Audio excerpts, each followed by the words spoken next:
Should we get the show on the road? Yeah, would you like me to display the agenda real quick? What's that? Would you like me to display the agenda?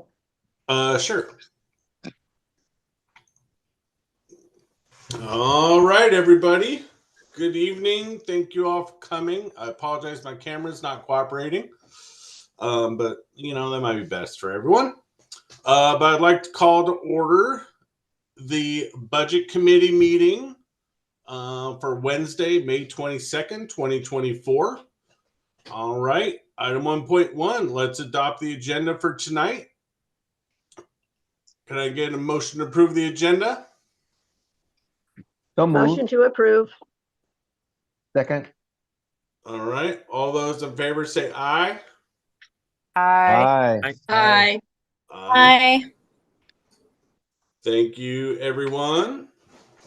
All right. Moving on to item 2.0, introduction of guests. I don't know of any.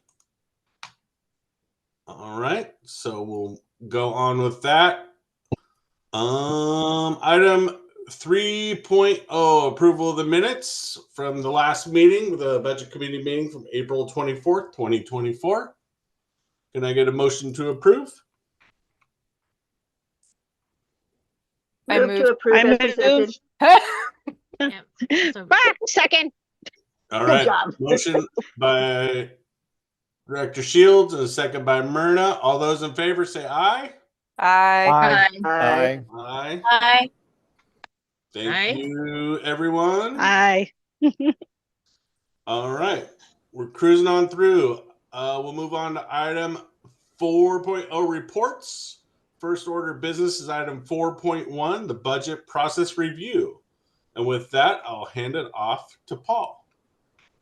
Excellent. And I will get my computer going here. And Director Andrews, you'll let me know if I'm sharing screen like I'm supposed to. Hopefully we won't have a repeat from previous years there.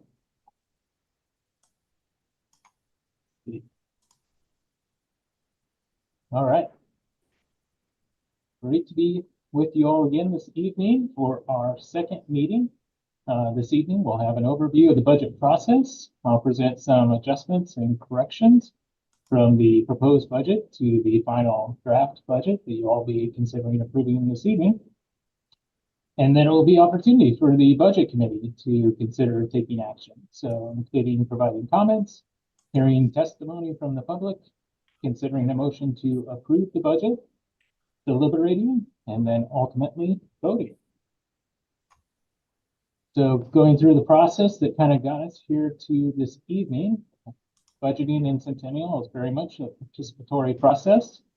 District priorities are established through engagement with schools, the school board, the community, and budget committee work sessions. You'll recall that all occurred between January and March earlier this year. The administration then received those priorities and that direction to create and draft the proposed budget, which was presented to the budget committee. Budget committee received the proposed budget in April, and you all provided feedback, recommendations, and asked great questions, which leads us here to this evening, committee meeting number 2, in which you'll receive the updated budget, hear public testimony, deliberate, and ultimately consider approving the budget, tax rate, and bond collection amount. After the budget is approved through this committee, it goes forward to the board in June for consideration of adoption. So I just want to take a minute and express our gratitude for the thoughtful engagement and review and consideration that this committee and our community has provided. So we've received more than 50 questions, both written and at meetings, emails, and otherwise. And we appreciate the community taking such interest in the budget process and providing such great engagement. So thank you, everyone. Now I'll jump into the adjustments from the proposed and the final draft budget. We have a total of 5 adjustments. 3 of them will fall into the non-financial category. So these are clarifications, corrections, additional information, but not in the financial sense. And then we have 2 financial adjustments. One is to the current year that we're in right now, and it's shared with you all because part of the budget includes historical expenses and budget amounts for this current year. So that is a change to the ultimate budget that will be approved and that will be shared. The other financial change is the addition of 2 hours per day for grant writing, support, and community coordination. So starting with the non-financial changes, we have the text at the bottom of the page for our school on our school summary pages. That text shares the forecast for the following year, or the year that the budget is for, and that had not been updated on these schools, and so that's now been corrected. So Patrick Lynch 323, Palm Butte 393, Butler Creek 509, Meadows 287, Pleasant Valley 304, Oliver 441, and Centennial Middle 837. So non-financial in nature, but important nonetheless, and we want to call that out. We had a typo on our budget calendar. The date was May 24th, 2023, rather than May 24th, 2024. So not only are we not allowed to publish notices more than a year in advance, it was just a typo. So, but we do want to call that out. All changes between the proposed and the approved budget need to be called out, whether they're financial or non-financial in nature. So that's part of our process. And then we did add the adjusted calendar on page 162. And so this is the full budget calendar that those typos corrected. But lastly, the last non-financial change was the area here highlighted in yellow, which is a copy of the advertisement that was posted for these budget meetings.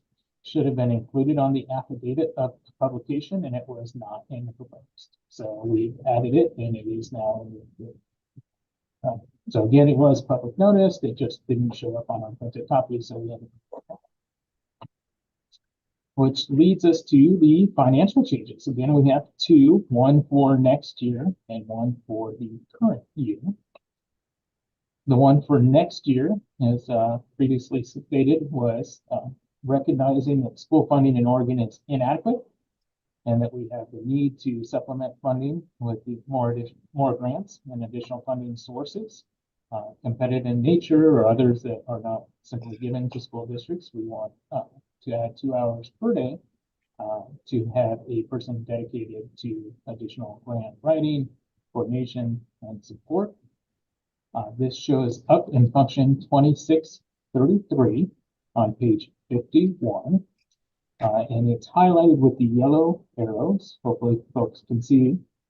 It's 1.25. That is an addition of 0.25. You'll see over here on the left-hand side, it was 1.0 previously, and it was 0.5 previously. So the only change is the actual 0.25 for 2 hours.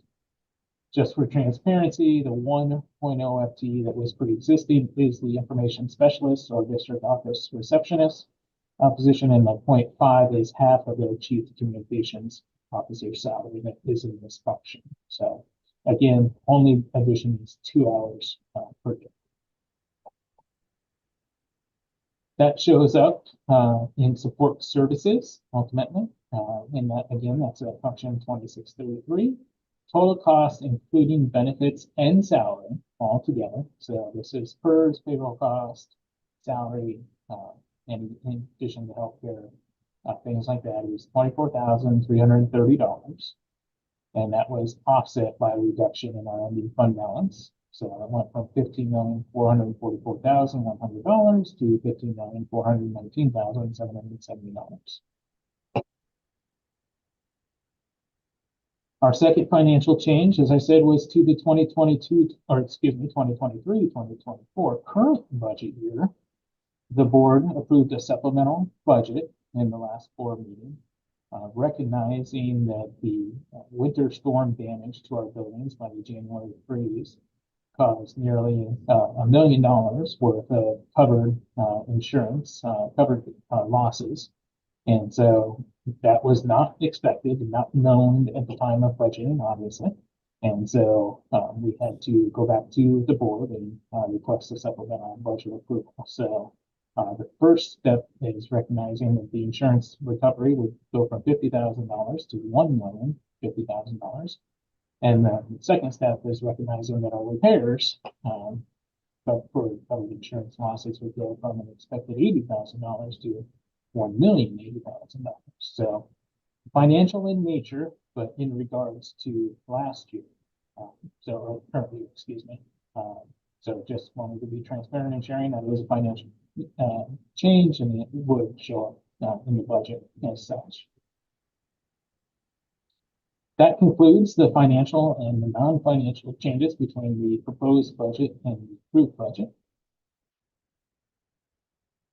So in summary, informed by the Centennial Budget Committee, you all, as well as the Centennial community overall, staff and students through ongoing strategic plan engagement and implementation sessions, the administration respectfully submits for your consideration the 2024-2025 Centennial School District budget as amended to a total of $162,602,741, including the general fund budget in the amount of $96,874,660, and all other fund budgets in the amount of $65,728,081.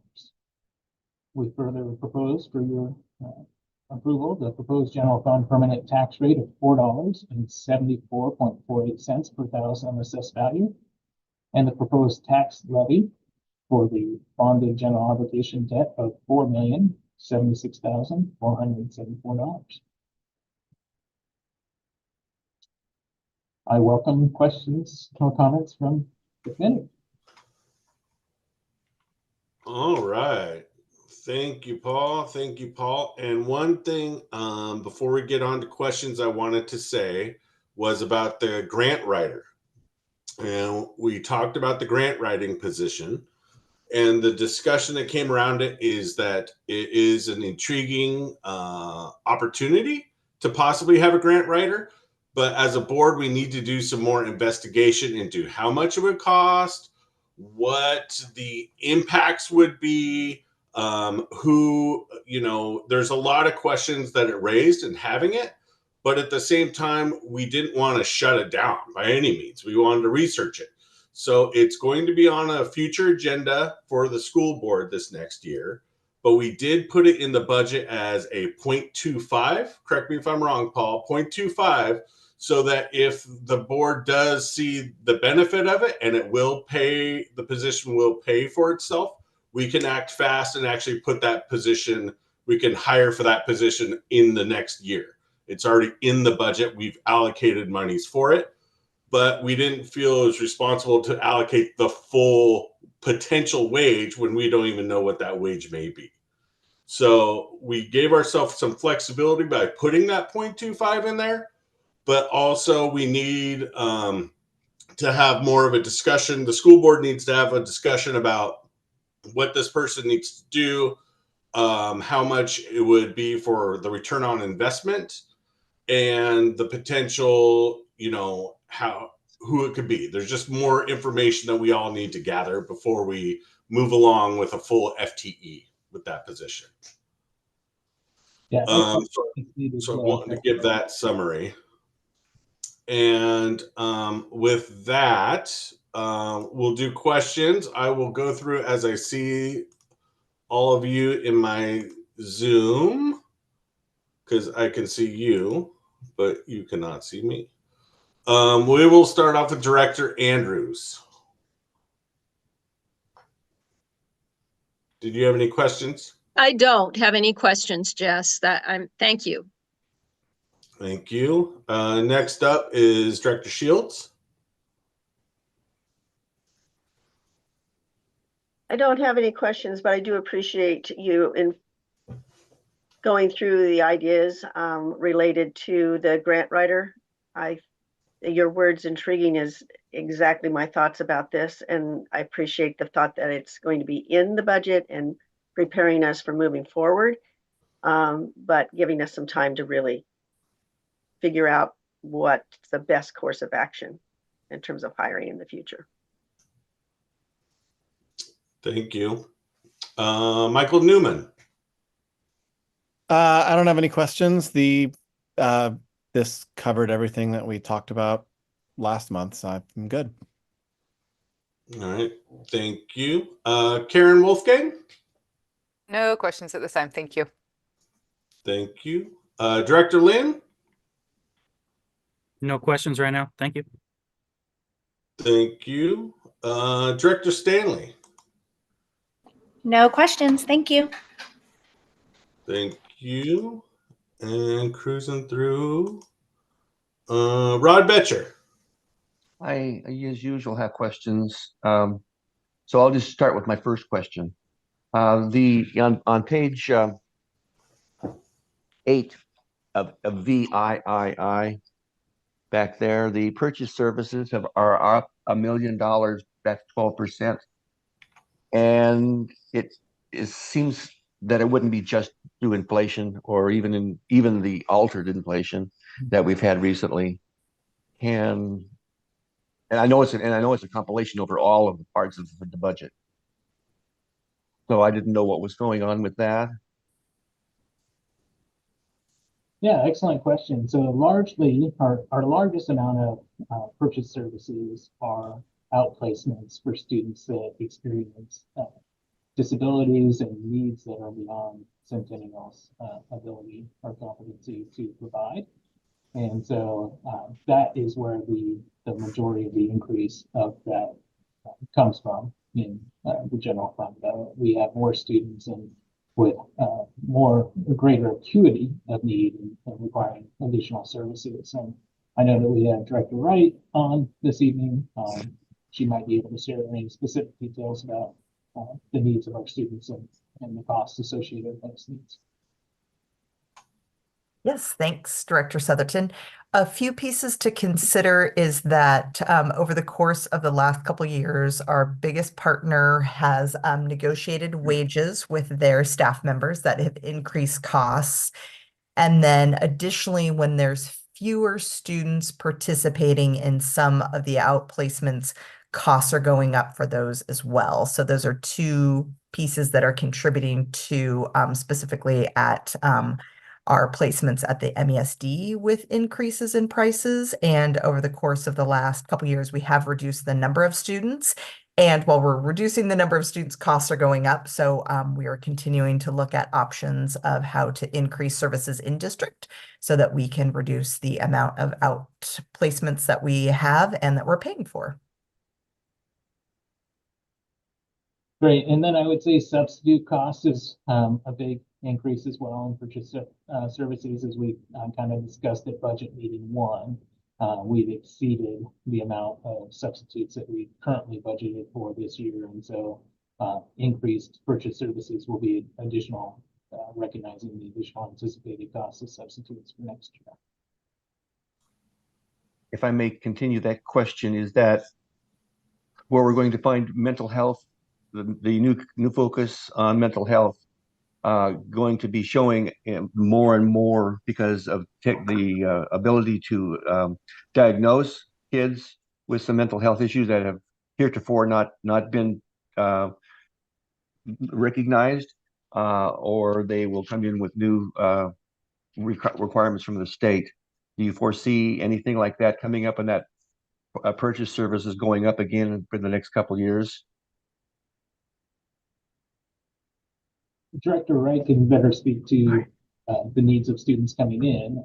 The short answer is yes. I would, in my estimation, we are seeing students present with more needs, greater needs, heavily impacted by the pandemic and other impacts in the community. And so those that we anticipate that to increase. We're hopeful that our shared advocacy with union partners and other districts at the state level will result in, releasing or increasing the cap on special education, for example, and we go from 11% to maybe no cap or 15%, which would help with additional funding. And then also fully supporting the high cost disability grant. Right now, we're only receiving about a 50% reimbursement for our high cost disability costs. So, in short, we see the need increasing, unfortunately, and we are hopeful that funding will respond.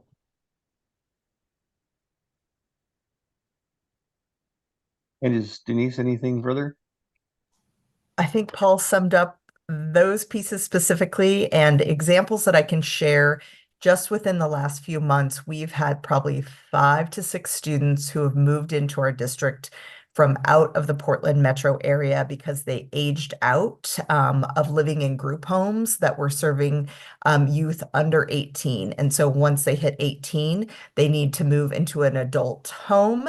And so we had several students who moved into adult homes in our district, and each of those students had really complex needs, and they all need out of district placement. So there's things like that, that as a district, we continue to work on our systems internally. And then there are some circumstances that we're trying to partner with around the state and with other organizations to help when it comes to advocacy for funding and some other things, because we don't get additional funds just because students move into our district. So. Thank you, Denise. That was one of my thoughts about the situation, that people would be moving in because we have different requirements than other districts, and so they'd be coming to look for districts that would include their students. So always interesting. Right. And the other, Reynolds is seeing this as well. So it's definitely something that's occurring in Multnomah County because of the services that are in Multnomah County versus some of our more rural areas or some of the areas that are further away from services. So several districts are feeling it right now. Okay. Thank you. Jess, I just would like to make a statement, but no more questions. Okay. It'll be quick. Okay. I promise. Back in the intro in the book, we talked. It was talked about adequate and stable funding or reserves, and it brought to mind how much foresight are we putting into building budgets multiple years ahead and looking at the future, what we've got, so that, because stable requires foresight. It doesn't require looking back at what we spent. It requires as what we're aware of coming into our district and correctly quantifying it. So I hope that we have a person, and I think Paul, this is kind of, I talked to Paul earlier about this, but I want to bring it up with the group because every time I've been on the budget committee, it's like we're surprised a little bit. Even the $1 million insurance payment was certainly a surprise, unplanned for, unexpected. But what about the ones that are 5 years out? So I always look at that as a way to solve some of the problems we run into. Many of the districts are Salem Kaiser for one of them. I just believe that they just didn't correctly assess the future. So anyway, that's my overriding thought when I come to budgets. Thank you very much. All right. Thank you, Rod. All right. Moving on with questions. Director Stanley.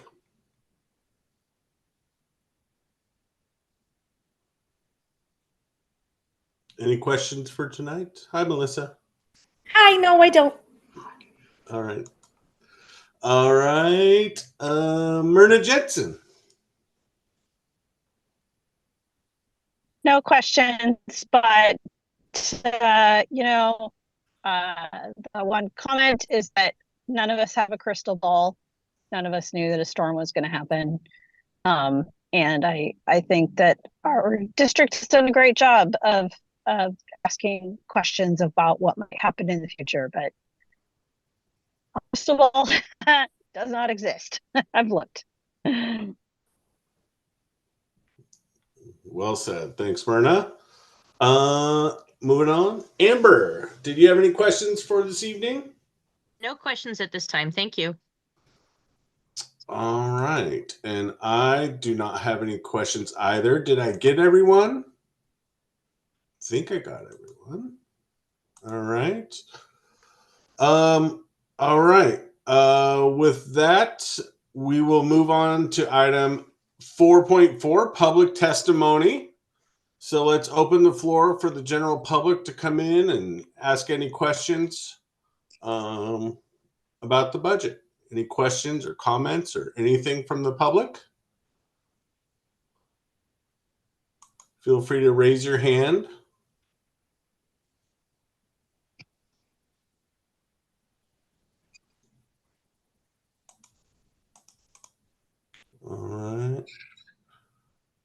Regina, do you see anyone? No, there's nobody with their hand raised at this moment. Okay. Going once, going twice. All right. Thank you, everyone. We'll move on to item 4.5, the discussion and deliberation. We just had a couple of comments.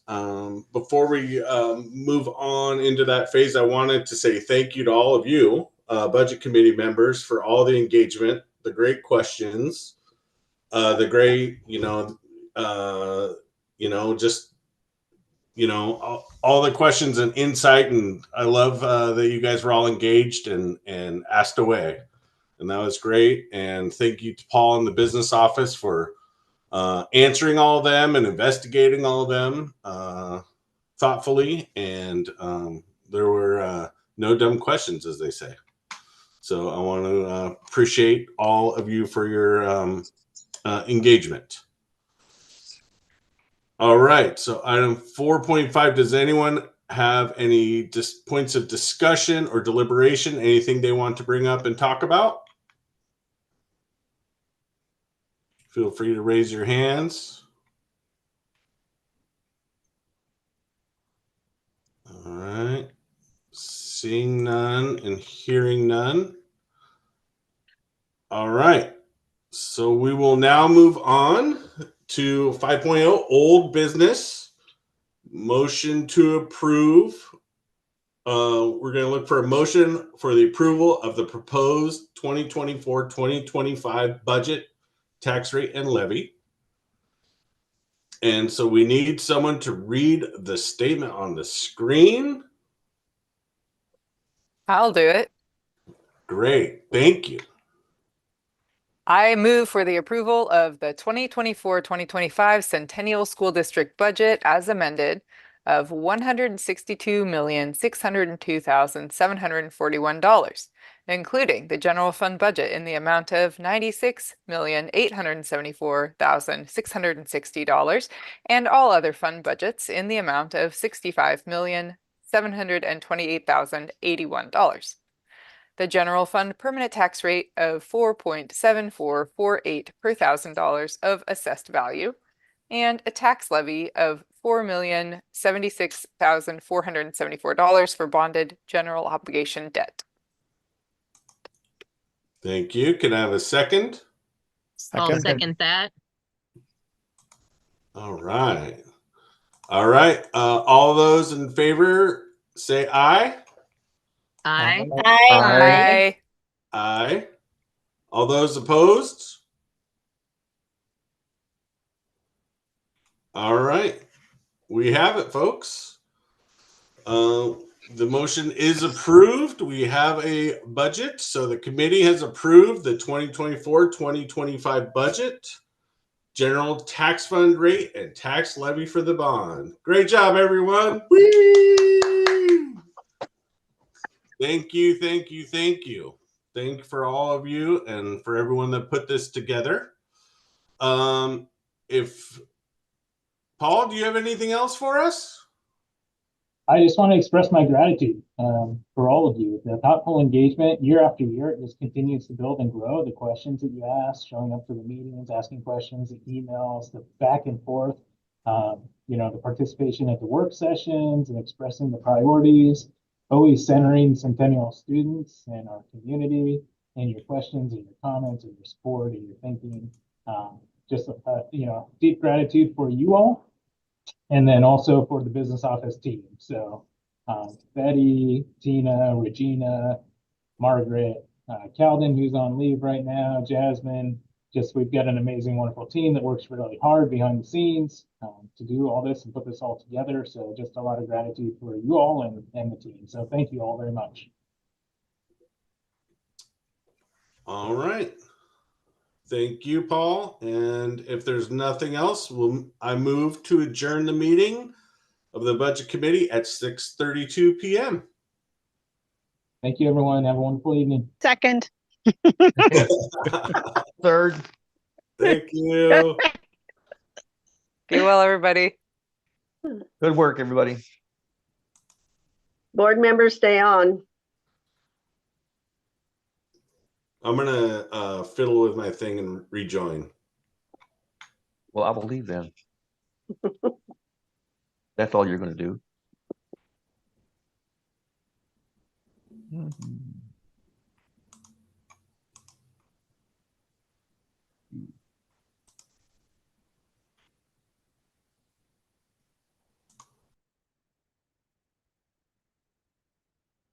We need a quorum. Me, Claudia, Jess, Melissa, and I don't see David.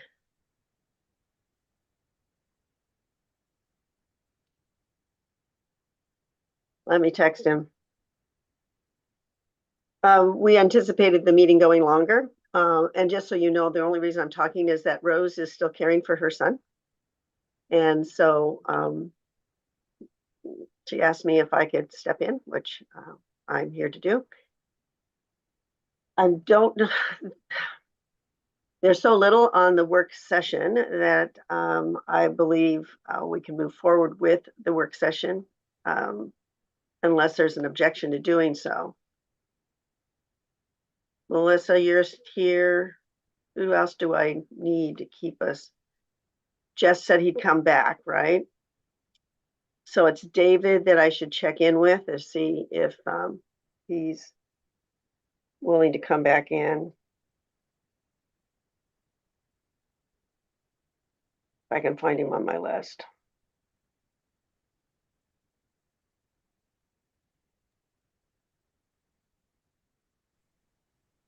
Sorry, Vice Chair Shields, I'm rarely encouraged to talk more. People usually encourage me to talk less. So maybe I should have tried to talk more this time. Yeah, you could have filled up a bunch of time for us, Paul. It would have been fine, but oh well. James knows I can do it, you know. That's no problem. Yeah, we'll need to keep that in mind for next year because I forgot that the second meeting is generally shorter and we've allowed for an hour and a half. And the record is 17 minutes, apparently. Well, I think it just speaks to how well prepared everybody is and the way that we're allowed to ask questions and get the responses back and clarification so that when we come here, we're like, oh, okay, we know what it is. We know what, if we're engaged, you've already prepared us. Yeah, so, exactly. So I feel really comfortable with that. I did just send a text to David. And so Jess, what we were talking about is that the meeting, you know, was supposedly going until later. This is a work session for the board. It's not a regular board, quote unquote, regular board meeting. And so I'm proposing that we go ahead and move forward. And I'm subbing for Rose this evening. He just said, yes, it's at 7:30. I'm saying, can you make it earlier? Does that qualify with public notice and all that? Well, here's the question. It's a work session. So Missy and James. I don't want to be non-compliant.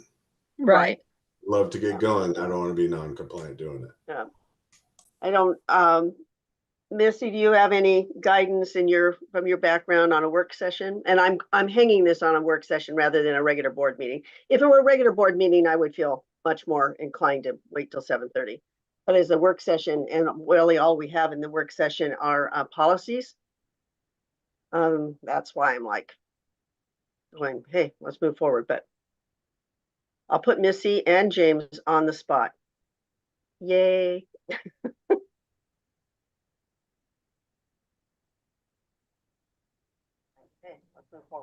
Sorry, I'm having some issues with my audio, so I can hear, but hopefully you can hear me okay. Typically, you would want to go ahead and start the meeting when it is posted, regardless of whether it's a work session or a regular business meeting, but that is at the discretion of the board.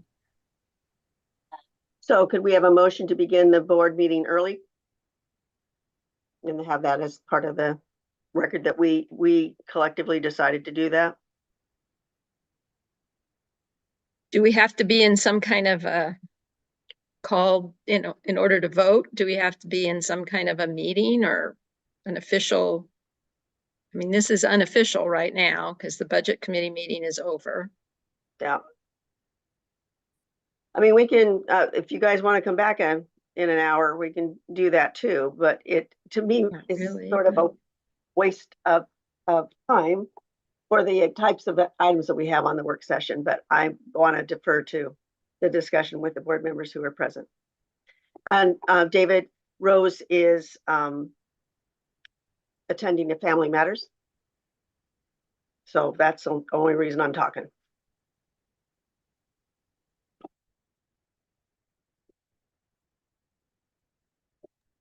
Oh, Missy's got her hand up. I never looked for the hand, sorry.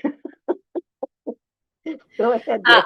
I personally would love to just go and do the meeting instead of go away and come back. I would like to just move forward. And if a motion to move forward is what is needed, tell me and I'll make one. But I do think it's awfully silly to go away just to come back. Would you go ahead and make a motion to continue the meeting? I will make a motion to continue the meeting at 6:39 on May 22nd for our board work session. I'll second it. Let's take a vote. Excuse me, I apologize. Where my throat? Oh, Jess, question.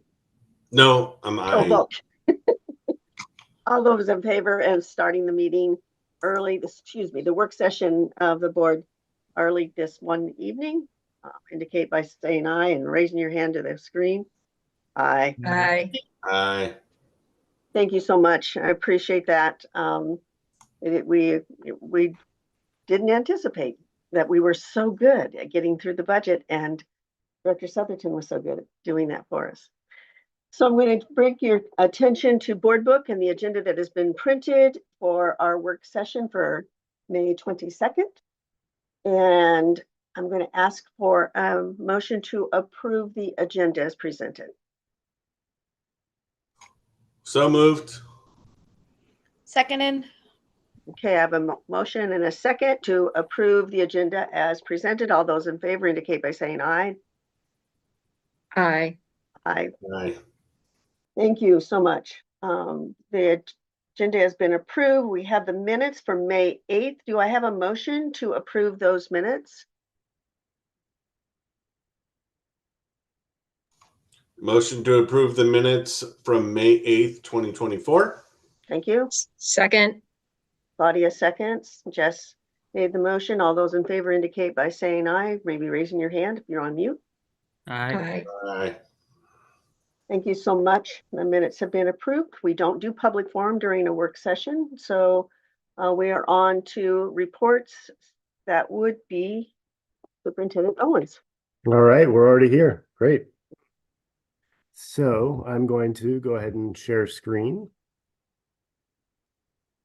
And I typically like to let you know what you're in for. So this is a longer report, but it makes sense because it's the year-end report. And just so you know, I've been fighting off something for the last week, so you're probably going to get a lot of froggy throat here. So bear with me. All right. Greetings, board members. It is my pleasure and privilege to share with you a recap of the 2023-24 school year. This school year marked the commencement of Roadmap 27, the district's new four-year strategic plan generated from substantial and robust community engaged process and an accompanying district-wide equity audit. As you know, this process elevated 5 overarching goals we're collectively working toward in the coming years. And as I mentioned at the Welcome Back convocation in the fall before the start of the school year, due to the diligent work done in the prior couple of years with the boundary adjustments, the grade level reconfigurations, adding a second middle school in the district, and completing most of our bond projects, Centennial afforded itself the ability to focus intently on supporting Roadmap 27. And by and large, that's what we've done. Roadmap 27, which was finalized this school year, involves a variety of aligned components including a full 27-page version.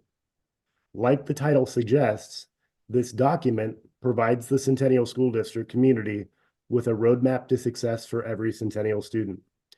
This includes goals for student success, success measures, our 4 pillars, which describe the capabilities we need to develop to accomplish our goals, professional practices that we will develop to promote instructional effectiveness, strategic priorities aligned to our 4 pillars, and associated key actions.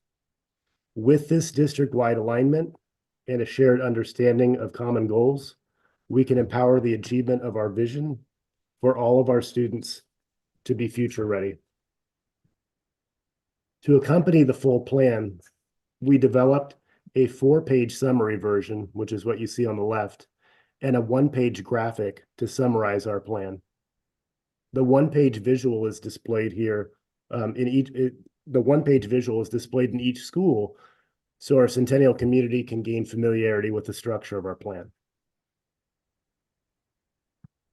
District-wide alignment on a shared vision, common goals, and unified direction of our district's educational effort over the next 4 years was the goal of developing our strategic plan. And that is easier said than done. The structure and framework for implementation is a key factor in ensuring that we implement what we intended to do. And this structure has been designed intentionally, and I'll give you a little insight into that.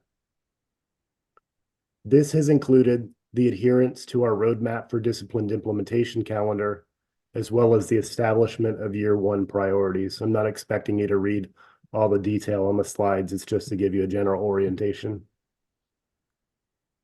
Roadmap 27 contains 12 strategic priorities. I think we can all acknowledge that 12 priorities are too much to accomplish all at once. It's a 4-year plan. For context, you can see those 12 pillars laid out in the Roadmap 27 strategy map, which is organized in a similar way to a clock. In year 1, we focused on these 4 areas, and I'll zoom in to give you a closer look. For culturally responsive student-centered teaching and learning, we focused on rigorous and relevant instruction and inclusive and responsive communities. In the area of professional learning, growth, and wellness, we focused on engaged and supported staff. And in the area of comprehensive systems of excellence, we focused on evidence-based cycles of inquiry. These have been our year 1 priorities, and those are the how we would do it in year 1. I will offer a caution here that I have with strategic plans is that they can serve to mystify the work in layers of description. So boiling our year 1 priorities down to their essence, we basically focus this year on providing effective instruction, safe and inclusive environments, and supporting our staff in collaboration with one another to plan for and assess how those 2 things are happening. And you might ask how we did this, and I would be happy to tell you. Nearly a year ago, a school leadership team work session was held on June 20th, where a team of staff from each school reviewed equity audit data, using it to begin drafting their respective school improvement plan. That school-based work continued beyond that June workday. School teams subsequently layered in the year 1 priorities that I previously outlined for you to create a school-based improvement plan. From there, the district and schools, again, don't need to read all the words, it's just the concept. From there, the district and schools work to create and implement a district professional learning and collaboration plan intended to develop those skills. Each school designed and implemented classroom observation and learning walk tools to specify the things that they wanted to make sure were happening in classrooms. Our school leaders were provided with regular coaching in individual and collaborative settings, which included monthly check-ins with Lauren, our strategic planning consultant, monthly check-ins with me, and they also had weekly collaboration with each other on Tuesdays, which included professional learning opportunities, and classroom walkthroughs using the tools that their respective schools had developed. Throughout the year, we also held a series of sessions with department leaders throughout the district to develop departmental plans articulated with the district strategic plan. This means that all district departments such as technology, transportation, dining services, maintenance, business services, student services, curriculum, and human resources have a specific plan articulated to the district strategic plan. And as you may remember from a recent board meeting, there was a video presentation from those departments as to what their plans were. Progress monitoring and reflection are critical aspects of continual improvement, and these have been embedded into our plan through trimester data summits. And I'm on the verge of a coughing fit, so just give me a second.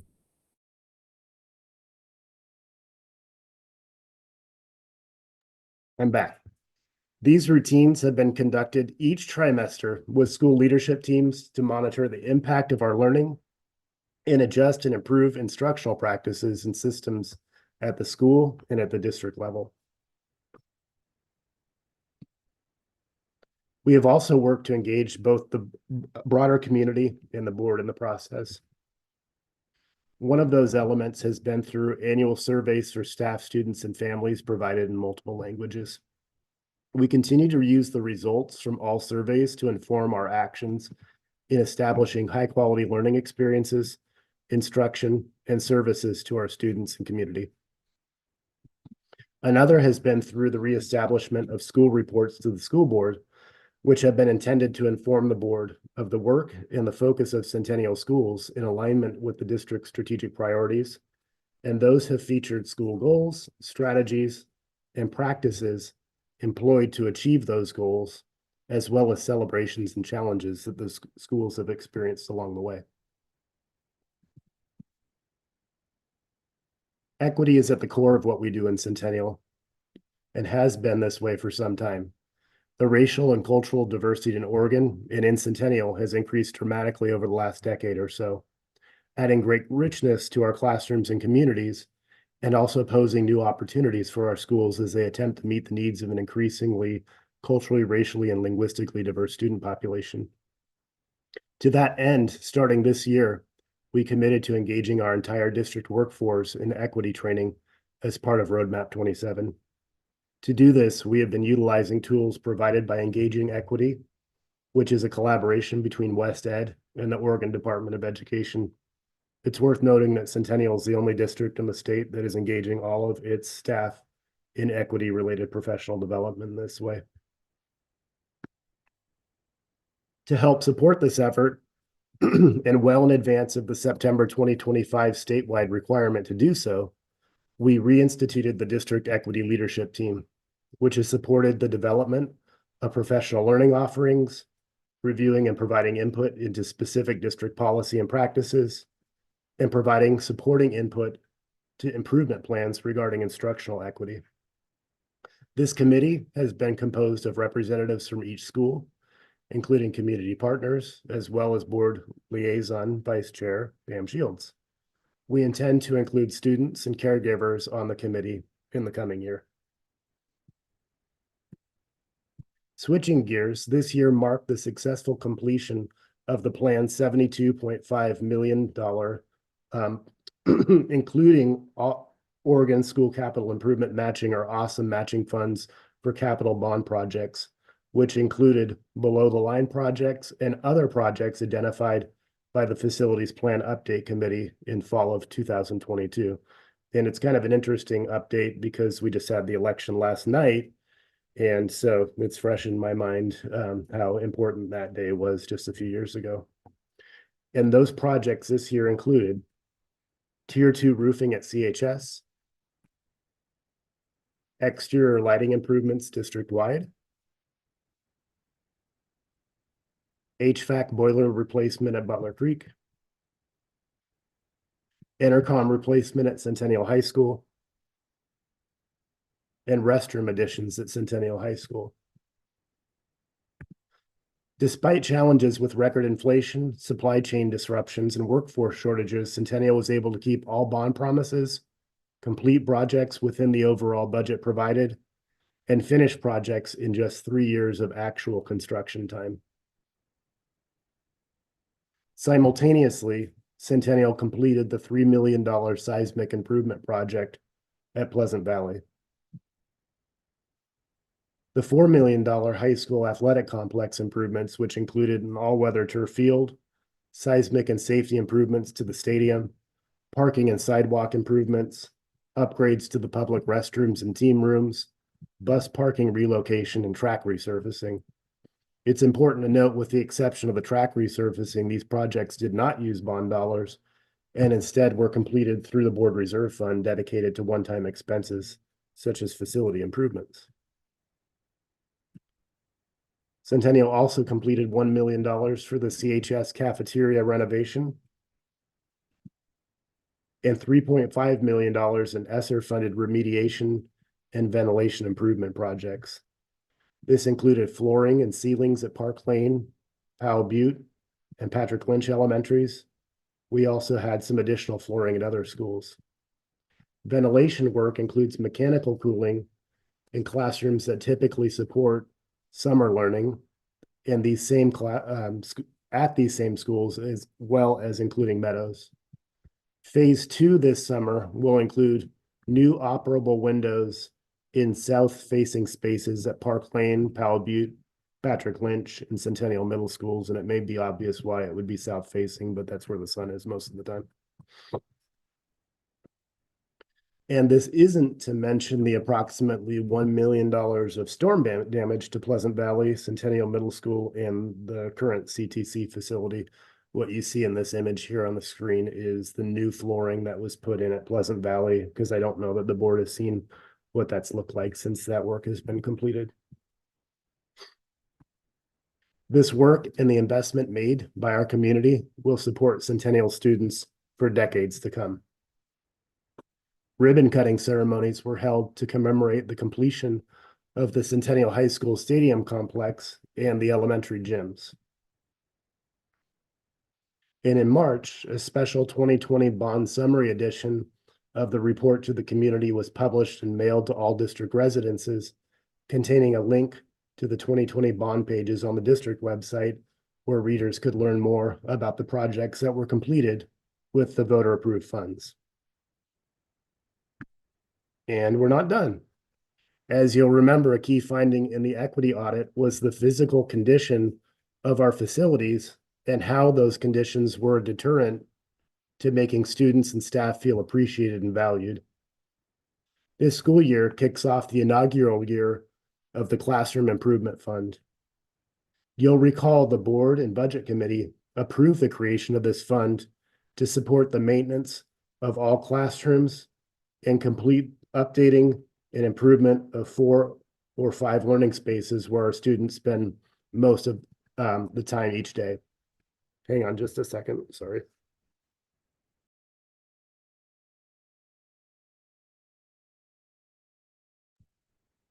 Over the summer and into the fall, Facilities Director Jason Lafarge and Director Southerton toured every school to evaluate classroom technology, furniture, flooring, ventilation, lighting, and other aspects that impact the learning environment, using this data to inform the order in which the classrooms were selected for improvement. Beginning with the classrooms that scored lower on the evaluation scale, we identified 5 classrooms at Patrick Lynch to be the first spaces to be improved with these funds. These include the music room, which is used by every student, as well as both 3rd and 4th grade classrooms. Director Southerton convened 3 meetings with stakeholder groups, including teachers, architects, students, and families, to inform the design. Work on these classrooms is scheduled to happen this summer. And as you will recall, earlier this year, the board approved the purchase of a new and permanent home of the Centennial Transition Center program for Centennial students who experience 1 or more disabilities and who have completed 12th grade or have a modified diploma. Work is scheduled to begin on this space in the winter. The 23-24 school year also marked the beginning of a new bargaining cycle with Centennial School District and its various employee groups. The new cycle began with OSEA this year for a successor agreement to the 21-24 agreement. This year, the parties engaged in a more traditional bargaining approach rather than the interest-based approach used in the prior two successor bargains. The teams pre-scheduled 9 bargaining sessions, essentially every other week, with the last one happening this afternoon. Credit to the bargaining teams at the table for their professionalism, transparency, diligence, and candor. The teams achieved what amounts to a tentative agreement on the bargain today, which is both earlier than recent bargains and in line with Centennial's recent impressive standard of settling successor agreements prior to the expiration of current agreements. Of course, the agreement needs to be ratified by OSEA membership and the board, so we want to avoid celebrating prematurely, but this tentative agreement is evidence of strong collaboration with our OSEA colleagues. And we've all seen examples of both budget and labor strife in the region and around the state, so this is something to be particularly proud of. In summary, during the 23-24 school year, Centennial was able to spend heavy focus on implementing Roadmap 27 strategies. We established and gained fluency in routines that we can use going forward. We've established clarity on our goals and actions that we can do to achieve these goals. We're in the process of shifting culture around the use of data and collaborative planning to achieve these goals. Staff across the district have been engaging in data analysis and collaborative planning, operating as a PLC at multiple levels. We've engaged in activities with district staff to develop collective responsibility for all students across the district, not just individual schools, so we can continue to develop as a school district rather than a district of individual schools. Students have been intentionally engaged in ongoing improvement efforts as we continue to elevate student voice. And we've worked to establish an expectation that everyone is responsible for learning about equity and improving practices throughout district-wide equity professional learning. This year was a beginning, and we know we have a long way to go in all of these efforts as we continue to improve outcomes for students. So now you might be wondering, what's next? First, I'll say we're still working on this, and we continue our improvement planning and Roadmap 27 prioritization for 24-25. That said, here are what I see to be some broad themes. This year, we've learned more about what we need to do. Now, we need to get better at actually doing it. In the coming year, we will become even more focused around planning and improvement at the district, school, and classroom level. We will continue on improving instruction and the framework in which instruction is designed. We intend to provide intensive and intentional support at the school level to support the implementation of effective practices. We will continue normalizing the role of students and families and what they play in shaping our schools in terms of learning experiences for students and developing our ability to work with families. We will continue to revisit the equity audit findings and recommendations at the school and district level, so these continue to become more and more a part of established practice. And we will spend time unpacking the profile of a graduate. This is something that was established with the strategic planning process, and we intend to elevate it in the coming year. Overall, we will continue to follow the roadmap that we've established for continually improving our collective practice in the service of Centennial students. It has been my pleasure to feature this work, and I'm happy to address any questions, and that includes my superintendent's year-end report. Thank you, Superintendent Owens. Let's go through our board members in attendance. Claudia, Director Andrews, questions or comments? What a year. Great job. You know, going back over it, it's impressive. It's really impressive, particularly how you and your team, everyone has implemented the strategic plan in the first year. It's fantastic. I have no questions. Thank you. Director Harden? My question was about Roadmap 2027. Is there anything that surprised you in your work on the strategic plan this year? Anything that stood out that kind of caught you off guard? And like, gosh, we need to, you know. Yeah, and I'll defer to some of my colleagues on the screen here, in particularly Mo or Denise or Tasha, in terms of thoughts that they have.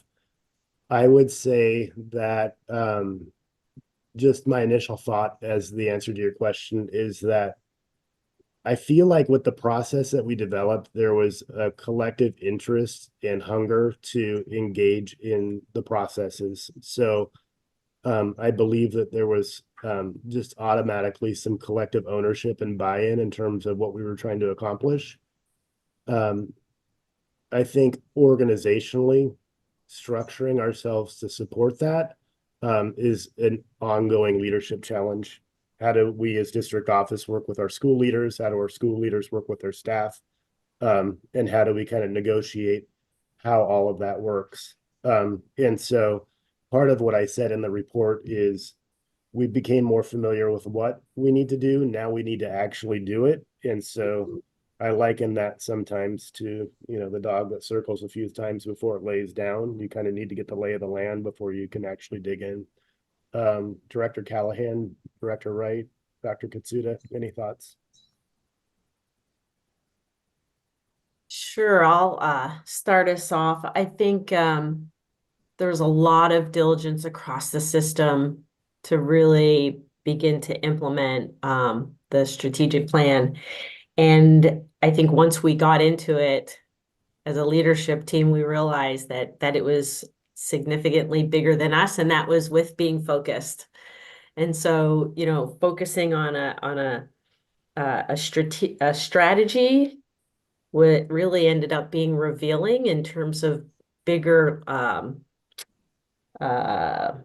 a shift in our focus. So I think learning a strategy and doing it really well as a group or as a staff was helpful to see that there's other things we have to learn about developing, for example, literacy. And so I don't think we would be in the conversations today around what needs to happen without exploring those strategies. So I think it was really kind of an evolution.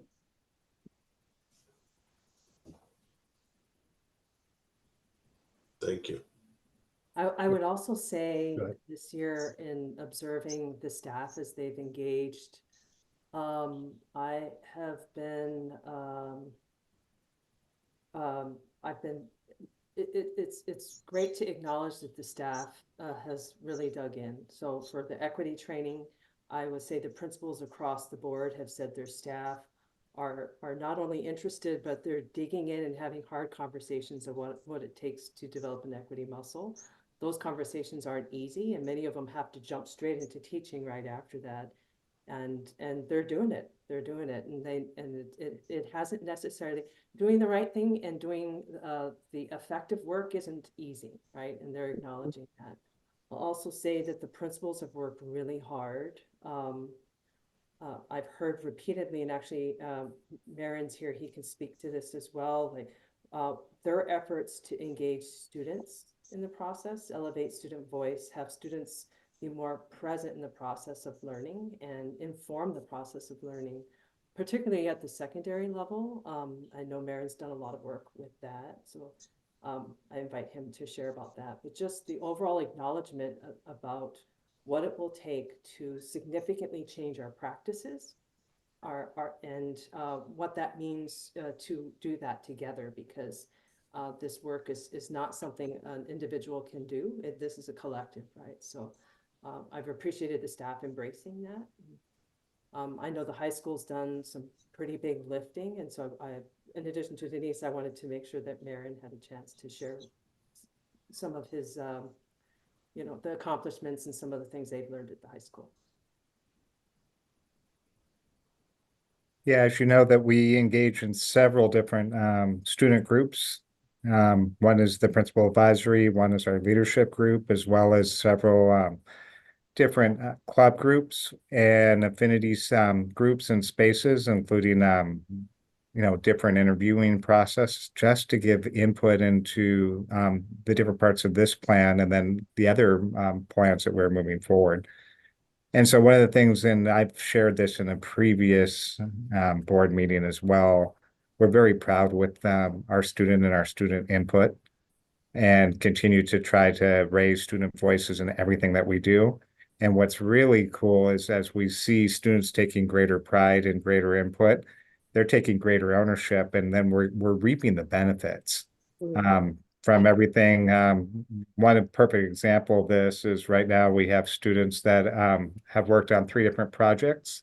They picked what they would like to see changed in the high school and in our district, and they're actually working through and they're presenting it to me and then different committees to see that actually come to fruition. And so those are just some of the examples of that. And then Denise, do you have some other things you'd like to add? I think everyone else has summed up a lot of the pieces, so.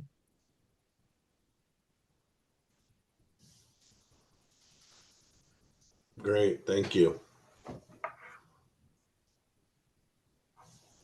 Superintendent Owens, anything to wrap that question up based on what your cabinet members have stated? Yeah, the other thing I would say is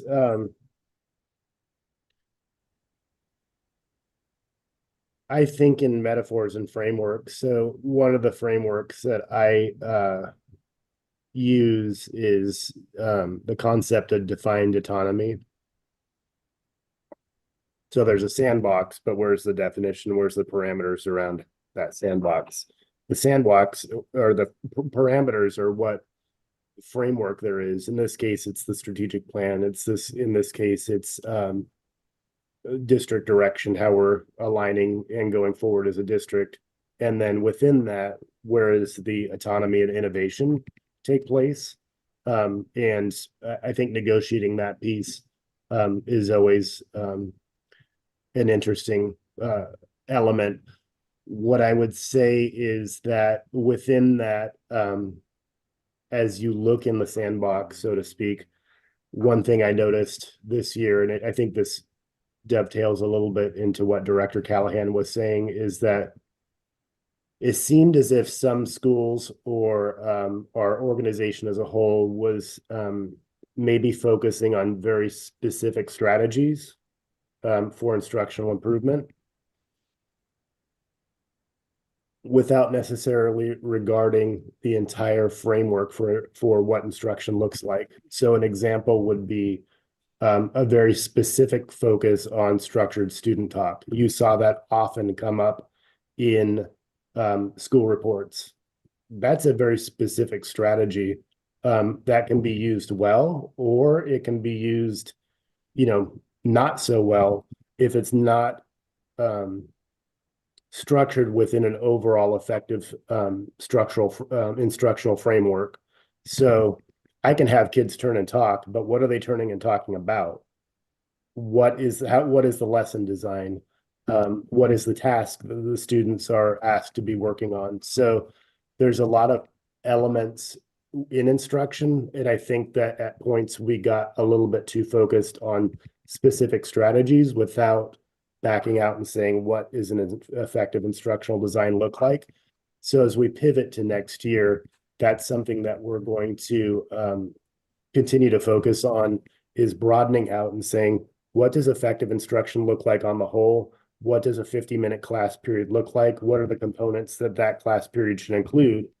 And once that's really well established, then you can go and intensify on specific strategies, but let's lay that foundation and that framework first before we start digging in on specifics. Mo, I don't know if, I think being sick, I'm just a little bit unclear, but I don't know if you have anything to add to that.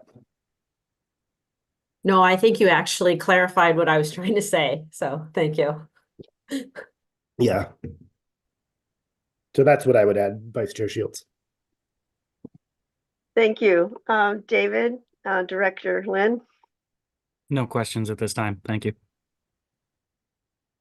Director Stanley, Melissa. I don't have any questions. I just have a comment or two. As we all know, I work for a district that doesn't always come across as the most efficient and highly effective. So I am continuously pleased and honored and just so proud of the work that you all are doing directly as a leadership team, but then how it trickles down to your schools and how your school leadership makes sure it trickles down to your teachers. Having had many initiatives imposed upon me over 20 years, it is an overwhelming task. And this is a big one. Equity is very personal in teaching and in your life. So I think that the report shows that it's being handled in a really thoughtful, detailed way, but also the feedback from your staff and students and families shows that it's being handled in a culturally appropriate and responsive way. So I'm just proud of the work you're doing. Thank you. Superintendent Owens, again, comments Yeah, about that? I would respond to that by saying, number one, thank you. I appreciate the feedback on that. That's encouraging and validating. I would also say that part of my job is to represent the highlights of what's happened in our work.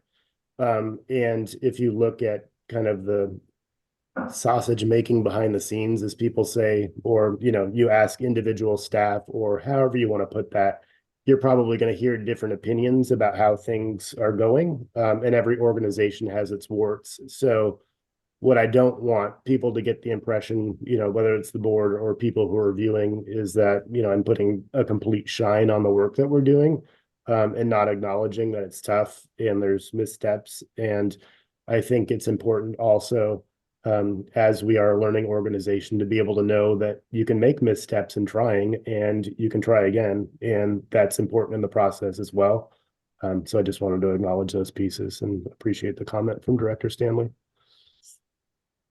Director Harden? Thank you. Yeah. Have you experienced or do you foresee any challenges that we as a board can help support you guys with?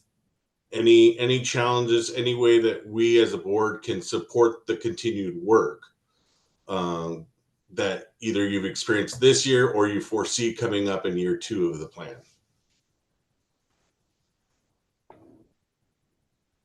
And if you don't have anything off the top of your head, it's fine.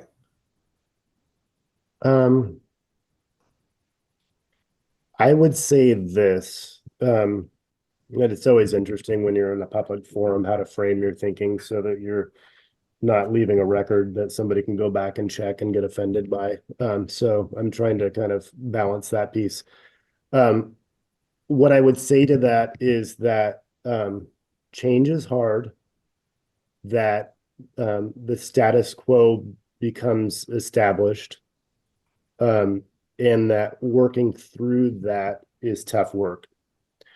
I think that reflecting on some of the work that we went through in the strategic plan, and in particular, the equity audit findings,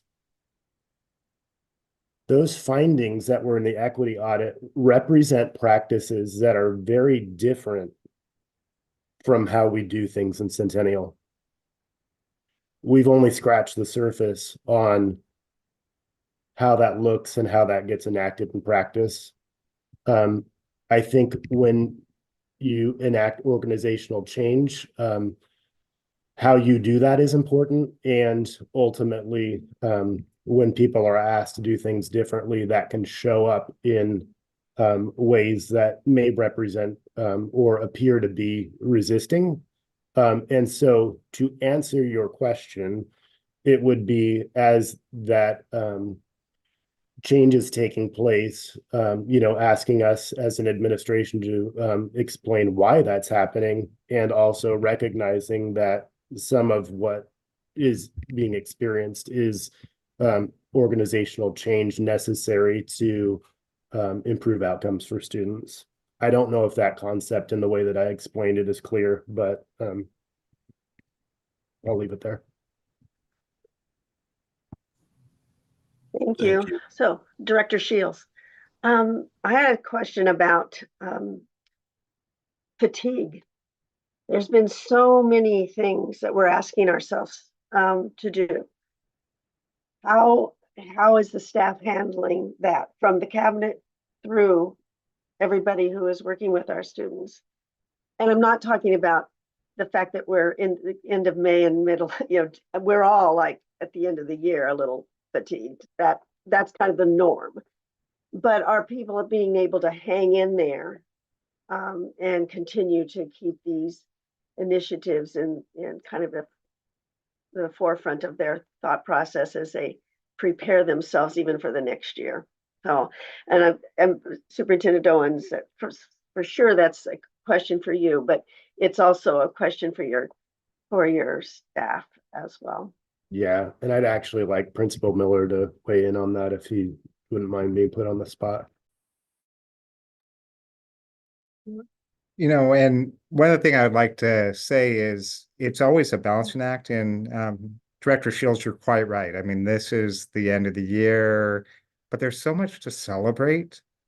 And one of the things that I have appreciated this year, especially as this, the plan was rolled out, different things needed to be adjusted along the way.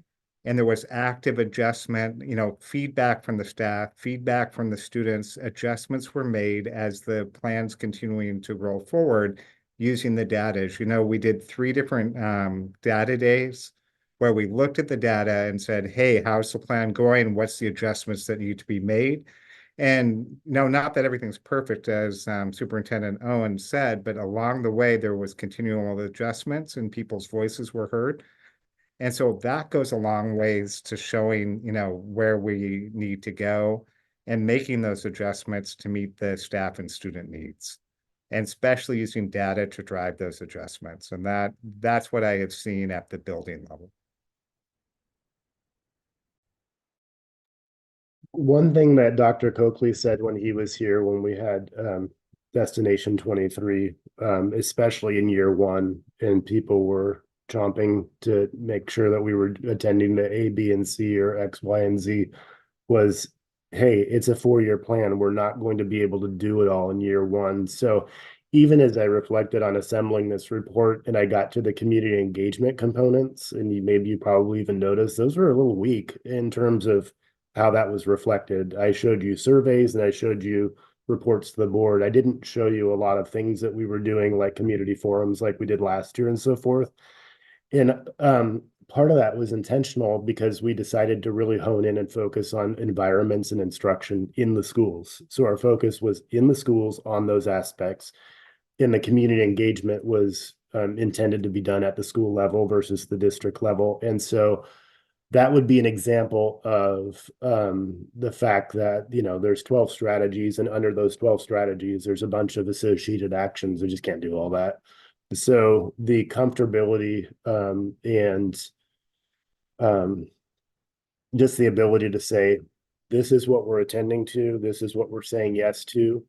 All these other things are good ideas and we want to do them, but we're not going to pick them up and do them until we have a sustainable action plan, so that we're not just doing a whole bunch of ad hoc one-offs, if that makes sense. So another way to say is the ability to say no so that you can say yes to what you have intended to do.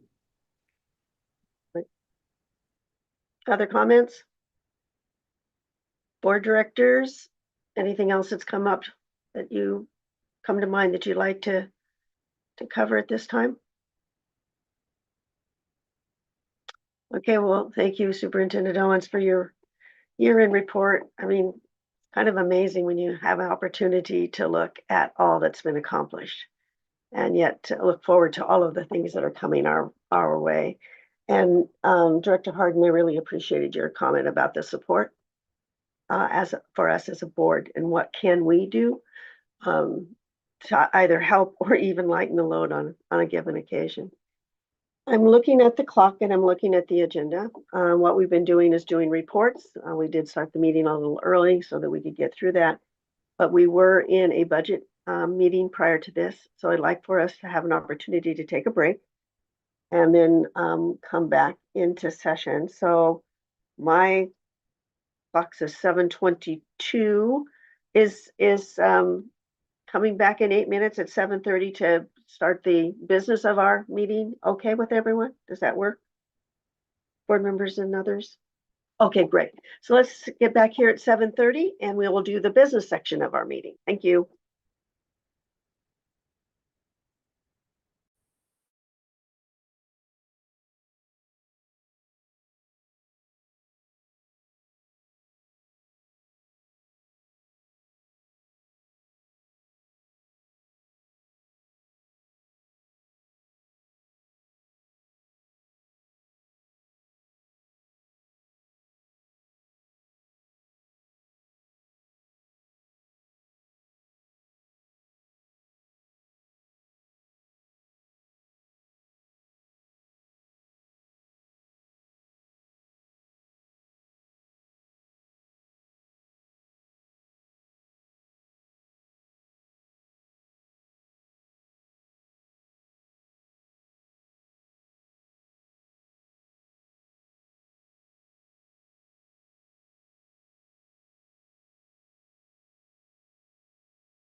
I'm watching the ticking to 7:30. Who knows whose clock is correct, right?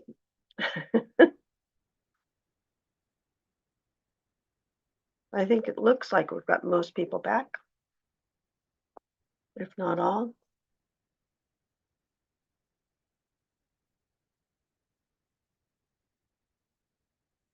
So it's 7:30, and we're going to go back to our agenda and the business section of our meeting. We're starting with confirmation items. May I have a motion to approve the confirmation items as listed? Were there any confirmation items? Just one. There was a resignation note. Oh, did that just pop in today? Yes. Okay. So I move that we approve the confirmation items. I'll second. Been moved and seconded to approve the confirmation items as listed. All those in favor indicate by saying aye. Aye. Aye. Aye. Thank you so much. Confirmation items have been approved. We are now into board action items, and there's no old business at this time, so we're looking at new business. 7.2.1, consider approval of school bus purchases or purchase for special education, and Director Southerton is listed. I'm just going there instead of with you, Superintendent Owens. Save your voice for what's needed.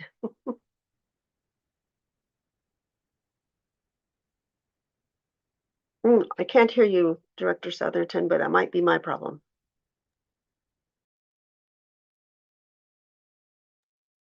Something wrong with your audio. Yeah, I can't hear him either.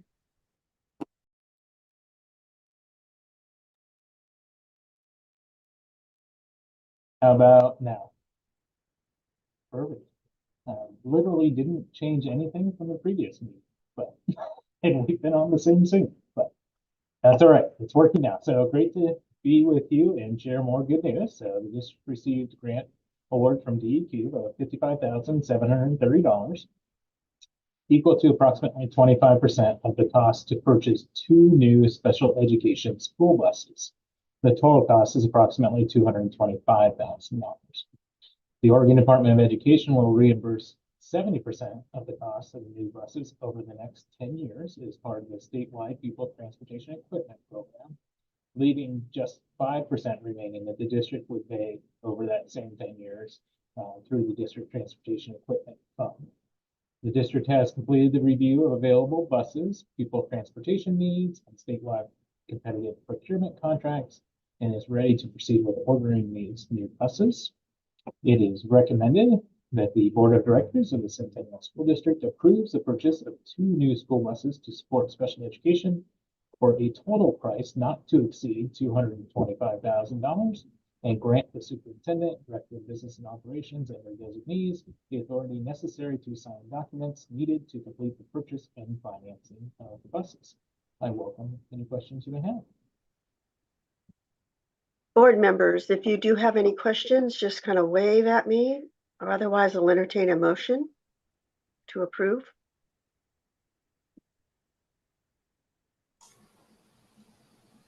Motion to approve the school bus purchase for special education. Second. Moved and seconded. Any other discussion or questions prior to the vote? No. Thank you. So all those in favor of the motion to approve the purchase of the school buses indicate by saying aye. Aye. Aye. Thank you. Any abstentions or no's? Look like you're all on the bottom of my screen. Very nice. Do not move. It's very helpful to keep track of board members when they're all in one space. Thank you so much. Let's move to 7.2.2, first read with the option to adopt policy DJC and DJCAR procurement. Excuse me. Again, Director Southerton. Wonderful. Thank you. So OSBA is recommending deleting the current versions of DJC bidding requirements, as well as the accompanying AR exemptions from competitive bidding and special procurements, and deleting DJCA personal service contracts and the associated AR, and replacing them with a new version of DJC and a new AR for DJC, which combines the previously separated DJC and DJCA into one policy and combines the ARs into one AR for them. Largely, this is just an update to state adopted procurement requirements. The biggest difference that I observe in the change is that the small procurement has raised from $10,000 to $25,000. Intermediate procurement level has been raised from $150,000 to $250,000, and regular procurement has been raised to those purchases exceeding $250,000. There are other changes as well, as you can imagine, combining these. So it defines, for example, what public improvement means for the purchase of the various procurement levels and the requirements of that. It also clarifies community benefits contract in the CMGC process, which we've used on several projects in our district because of the complex nature of it. So I welcome any questions you may have, and this is just the first read with an option to approve. So I welcome feedback and suggestions. I'm happy to display the policy recommendations on the screen if it's easier for people to go through them and see. And I see Director Andrews has their hand. How frequently do those thresholds change? You talked about going from 10 to 25,000.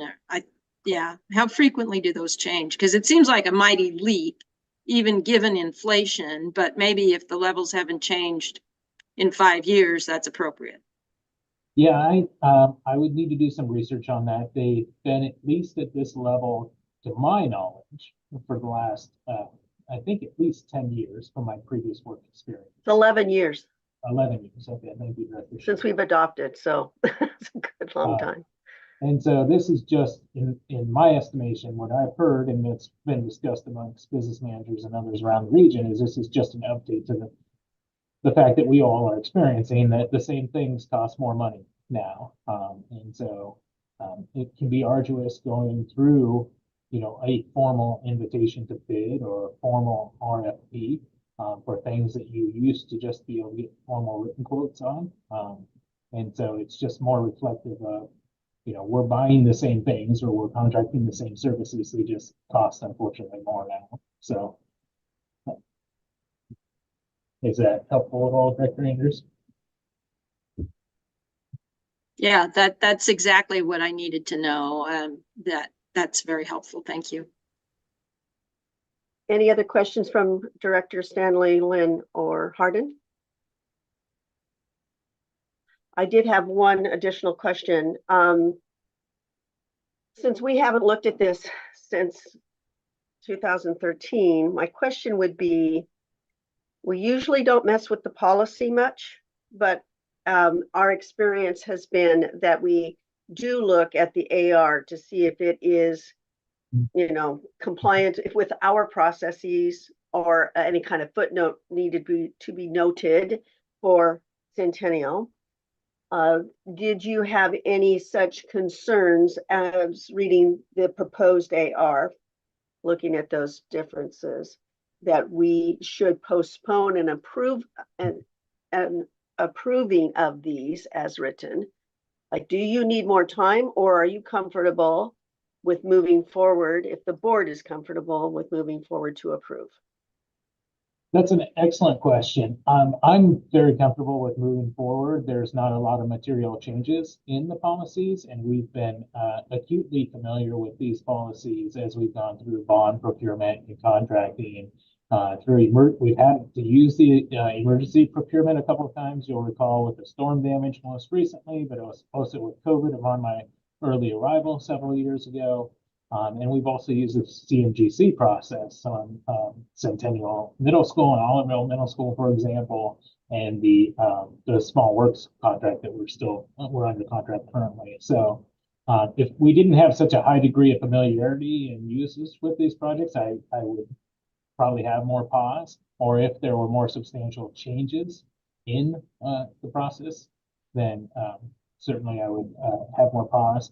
The other option, of course, is the board acting as the school board acting as the local contract review board could elect to adopt your own process rather than the state process. So what's proposed in the policy is adopting, the Secretary of State statewide processes for that. So that would be something that I would want to allow the board time to consider is, do you all want to engage in any kind of activities that would deviate from standard procurement in Oregon for local public agencies?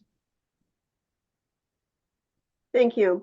Upon hearing that, directors, we've been through a lot of these kind of proposals and using this policy as we went through the bond process. But hearing that, is there a motion to approve or a comment that we should wait? I would like to hear from board members about their how they feel about moving forward on the approval for this tonight. Director Andrews. I'm comfortable moving forward. Any other concerns? Director Andrews, would you mind making a motion to approve the policy and the AR as presented? I can, but I don't have the number right in front of me. I move that we approve the policy and AR that we've just discussed as presented. So that would be policy DJC and policy DJC-AR as presented. Do I have a second? Second. A second. Ooh, I've got everybody seconding. You are golden. Thank you so much. All right. We have a motion and a second to approve as presented, policy DJC and DJC-AR. All those in favor indicate by saying aye, raising your hand. Aye. My Thank you camera's so all much. clicky, but yeah. We see you, Jess, not your full form, but we see you. Thank you so much, board members. And we're moving on to 7.2.3, the first read with the option to adopt policy IGBHD, program exemptions. And this time, this is Director Callahan who's going to walk us. Okay, good evening again, Board of Directors. The OSBA's recommended changes to this policy more closely aligns with the legal requirements for requesting an exemption from school activities. That process includes a written request for exemption or accommodation. It includes the reasons for the request and proposes an alternative to the activity that would be the student would be missing. Then there is also an option for credit as well, depending on the activity. The other changes in this policy is it expands beyond reasons of religion or disability to other reasons deemed appropriate by district. So those are the shifts there. It's recommended that the Board of Directors approves this policy. Thank you. Board directors, any questions for Director Callahan about the proposed changes to this policy? If you're comfortable with the approval, oh, Director Andrews, thank you. I don't have the policies in front of me. I think it didn't apply to this one, but I'm going to make a general statement about the future policies. They all refer to parents, maybe not the one that you're talking about, Director Callahan. I can't remember which ones it were, but definitely Director Wright's policies did that. And they need to say parent or guardian in all situations. And I think, and in some cases, I think there was one that was yours, Director Wright, that said one or both parents. I'm not confident that that's exactly what we want it to say. Maybe it's one or both parents or guardian. I mean, that implies that there might be two parents. I'm not quite sure what what the right thing is to say there, but somebody needs to comb through these next few policies and add in guardians and make sure that we're not implying that there are two parents in every situation. Thank you. Dr. Callahan? Yes, Director Andrews, and I believe I ended up with an error on a previous policy. And so we made the correction on this one to have it be guardians and have that be all encompassing. And I do see that in the policy, so I think this one is clear, as your concern has been stated, Director Andrews. Thank you. Good. Do I have a motion to approve as presented for this evening? So moved. Do I have a second? I'll second. Thank you. So there's a motion and a second to approve the policy IGBHD for program exemptions as presented. Any other questions or concerns or discussion? We'll call for the vote. All those in favor of the policy as presented indicate by saying aye. Raise your hand. Aye. Aye. Thank you so much. This policy has been approved. We're now moving to want to make sure I'm not missing something. 7.2.4, the first read with adoption to adopt, IGBAG, special education procedural safeguards. And Director Wright, you're on board here. I'm not sure because I hadn't, with Director Andrews' comments, I haven't looked through this with that in mind when reading through. So if you could help us make sure that we are adhering. I think we had that clarification in our previous board meeting as well as this clarification now. So I will hand it over to you and with that little caveat. Great. And I have the next 3 policies. And so when we get to the end, you want to stop and then announce the next one and announce the next one. Great. Okay. I'll put that pause in there. So good evening, board members. Good to see you all. I am bringing forward policy IGBAG, special education procedural safeguards. We have had this policy for quite a while. There are minor changes coming to this one, and it really has to do with making sure that we are providing records to families within a specific timeline, specifically when there is a request. And we try to adhere by the 10 business days typically, and we also know that we need to do that during a specific request. And this policy is recommended for adoption.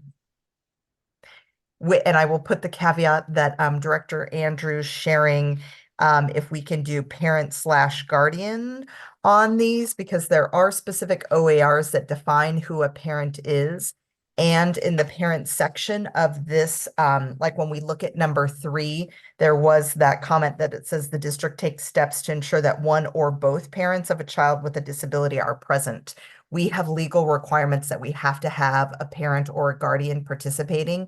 And in the case of when parents are divorced, we have to make sure that both parents are invited. And so there are some pieces around making sure if there is more than one parent that we are including them in those pieces. So that's specifically why it's called out there. But we can add guardian, parent/guardian to the others if we need to. Board directors, any questions or discussion on this? Director Stanley, please. Thank you. Is it possible to have the phrasing in number 4 say if a parent or guardian cannot attend, as opposed to saying if neither parent can attend? Wouldn't that cover needing to cover legalities, but also all encompassing of family dynamics and types? Okay, cool. Thank you. You bet. Other director comments or corrections? Director Lynn? I would just say it seems pretty straightforward changes. I would move to adopt with the corrections from Director Stanley. Thank you. Do I have a second to Director Lynn's motion to adopt? Second. I have a second with Director Andrews. So I have a Motion and second to approve with the changes by adding guardian and the suggested change to language to number 4 as brought forward by Director Stanley. Any other discussion? Seeing no other discussion. All those in favor of approving IGBAG special education procedural safeguards as presented and with the verbal edits that we've suggested here, indicate by saying aye. Aye. Aye. Aye. Any opposed? Thank you so much, directors. Appreciate that. And I'm just going to read the next one that we're working on, 7.2.5, the first read with policy to adopt policy JBAA and JBAA-AR, section 504, students. And again, Director Wright, you're walking us through those changes, please. I am. Thank you. And we have the policy and the AR in this case, and it is recommended that the board approves this policy. And the change that is made to this one is a change that you'll see in the following policy as well, that due to the passage of Senate Bill 756 in 2023, it required us to include district employees who are assigned to support and work with students, whether they're on an IEP or have a 504, that they're invited to attend meetings and or planning meetings and or are included in training. Directors, do you have any additional questions about the proposed changes in section 504-students? I don't have a question, Director Wright, but I do have how do I ask this? It seems to me just to make sense that the people who are dealing with the child on a regular basis would be included. So is this just codifying that kind of understanding?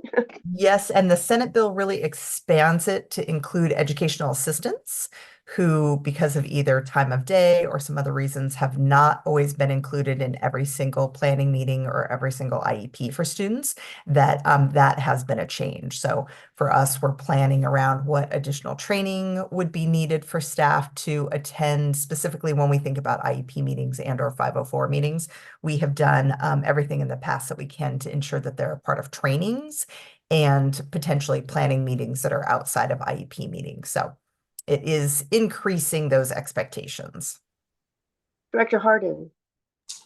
My question was, what if the student does not want them there? That is a great question. Because that could be true for the student or the parent. And so we are required to invite them and or to make sure that they have information. So if we had a family member or a student who didn't want a team member to attend, we do have written agreements that we can excuse individuals, and we really want to make sure that individuals working with students have the training and information they need. Does that answer your question, Director Hardin? No. No. Well, we if we had a student or family say we do not want this staff member there, depending on the role of the staff member, we either would formally have to have them sign a written agreement, say at an IEP meeting, we have specific members who are required to attend. And if a parent or a student was specifically asking for one of those required members not to attend, they would need to sign the written agreement, and then we would have to be responsible for making sure that that individual provided input in a different setting and or got the information that they needed to support the student going forward. Hopefully that makes a little bit more sense. Dr. Hardin, is that helpful? Yeah, that is helpful. You know, it seems like a, you know, is there a policy for that part?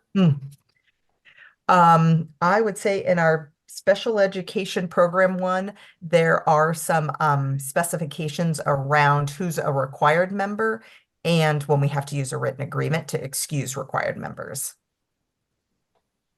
Okay. If that leads me to a question, if it's okay.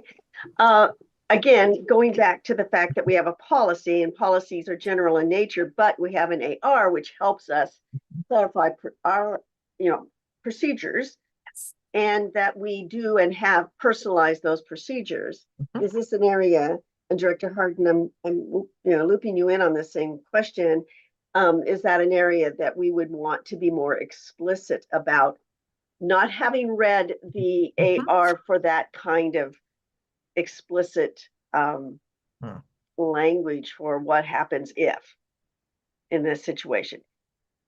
And maybe this is one of those, Director Wright, that we might want to bring back if this is a concern enough by board members for us to do so.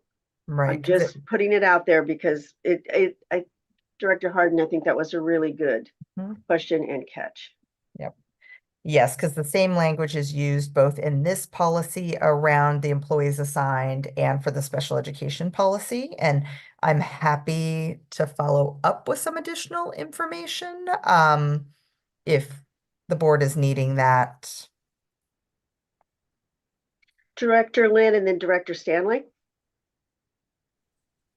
Thank you. Yeah, I think this is a good change and an important change. My only concern is kind of like scope of practice creep with having, unlicensed people being trained to do what should be done by a medical profession. So just a concern. Thank you. Director Stanley.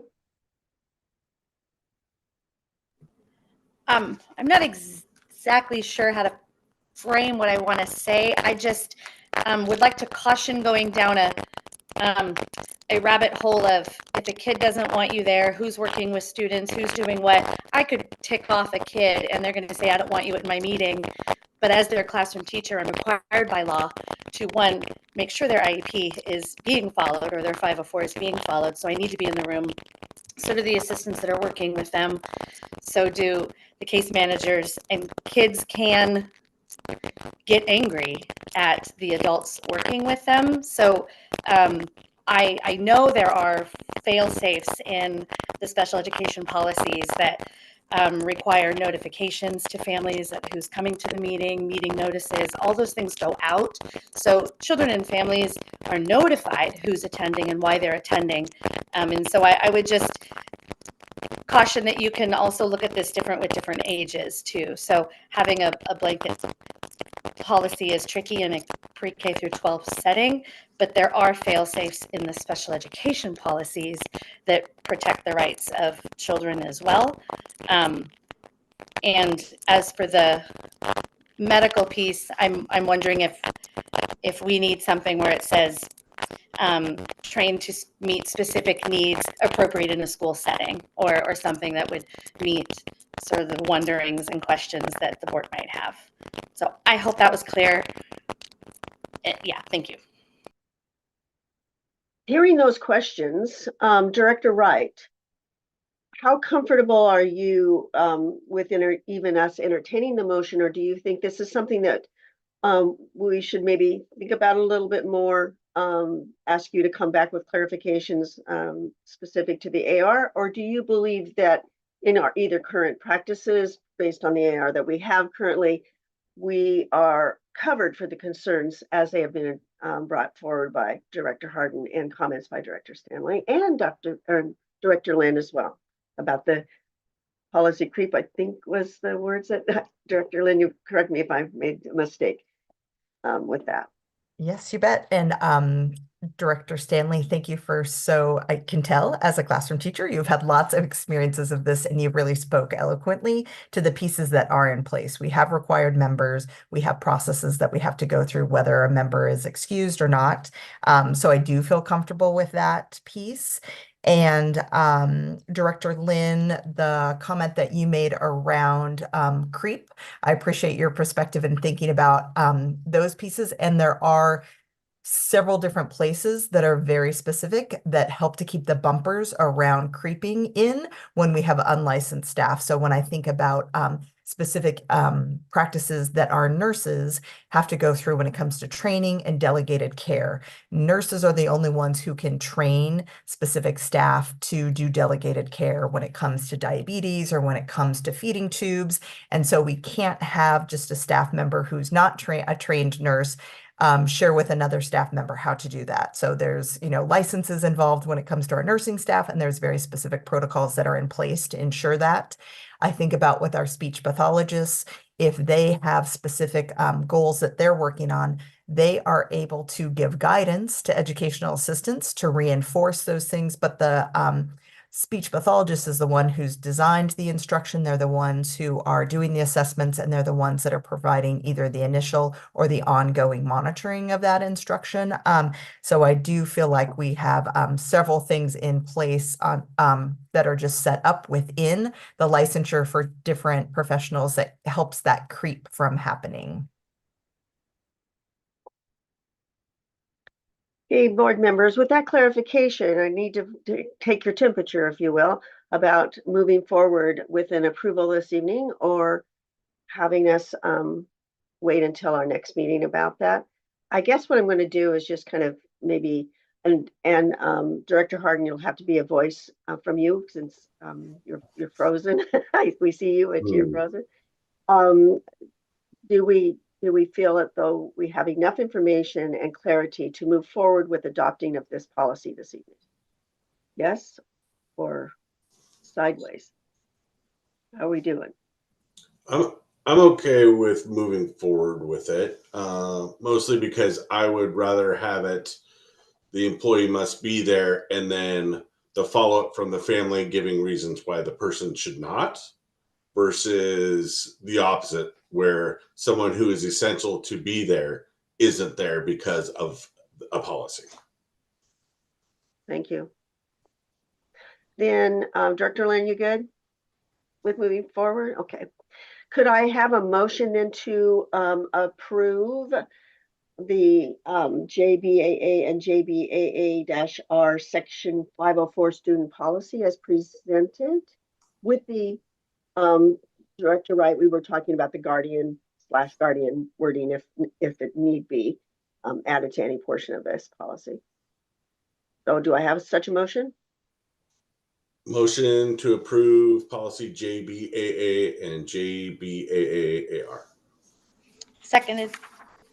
I have a motion and a second to approve the policy as presented. All those in favor, could you indicate by saying aye and maybe a hand? Aye. Aye.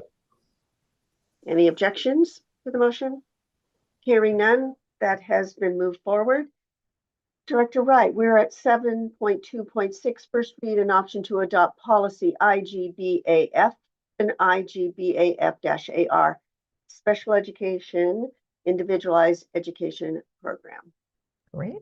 All right, and thank you. This is the final policy. This policy is also recommended for approval for the board. And as you can see from the board note, it is the same bit of information that was shared for the 504 meeting. So we do want to ensure that staff that are working with students who experience disabilities are invited to participate in those meetings and have the information that they need to support students' programming. Board directors, do we have questions for Director Wright? If we do not have any questions, do we have a motion to approve the policy with the changes as previously discussed with adding the word guardian as needed? I make a motion to approve policy IGBAF and IGBAF-AR, special education IEP, with the attention to detail in the language, including guardians. Do I have a second? Second. It's been moved and seconded to approve the policy as presented with the edits that we've discussed previously. All those in favor, would you please indicate by saying aye and a hand? Aye. Aye. Aye. Any opposed? Thank you so much, board directors, for your attention. We got through that. That's great. Thank you, directors from the cabinet, walking us through those changes. It's important to do this work. It's important for us to review these policies as they come through. So appreciate your time and attention on both sides of this house. We're at item number 8, which is future agenda items. Board directors, I'll start with you, and then Superintendent Owens will have you give us your list as well. Director Andrews, any future agenda items? Director Harden? Maybe a a next school year thing, but the grant writing Thank you. came up in the budget meeting. Good. Thank you. Director Lynn? Nothing before next meeting. Thank you. Thank you. Director Stanley? You're good. Thank you. Superintendent Owens? Well, let's see. When we convene next on June 5th, we will have Triple C recognition, which is our staff member or members of the year. So that'll be a fun recognition.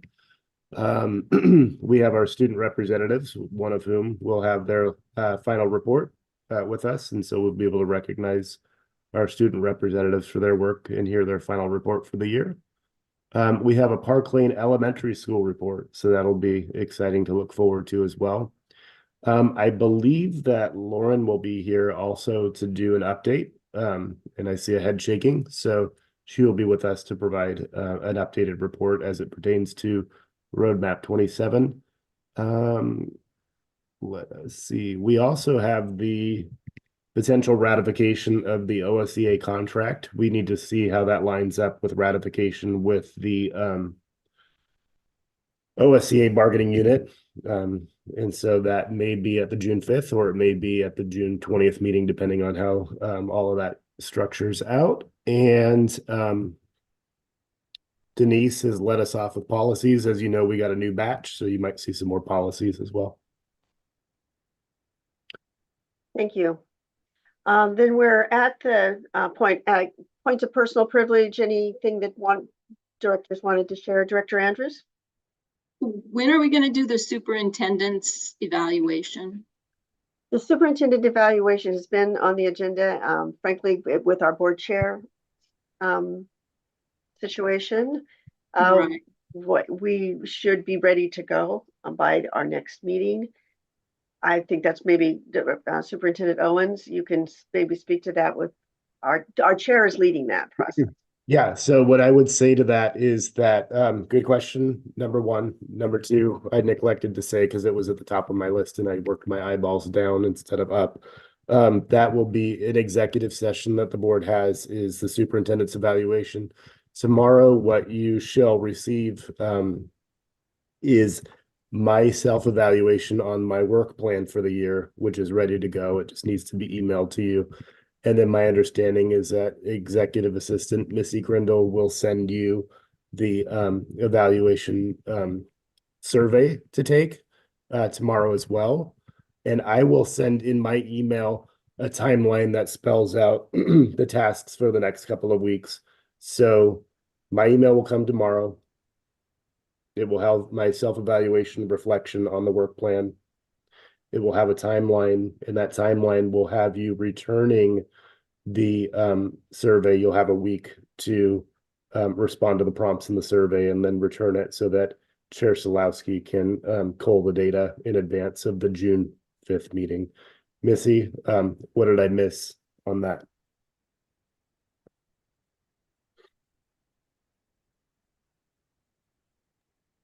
Would it be a problem if this slips to the later meeting in June, since we're definitely going to be having one? I mean, that wouldn't, I mean, there's a lot to collate. Yeah, if Chair Solowski has, can we leave that?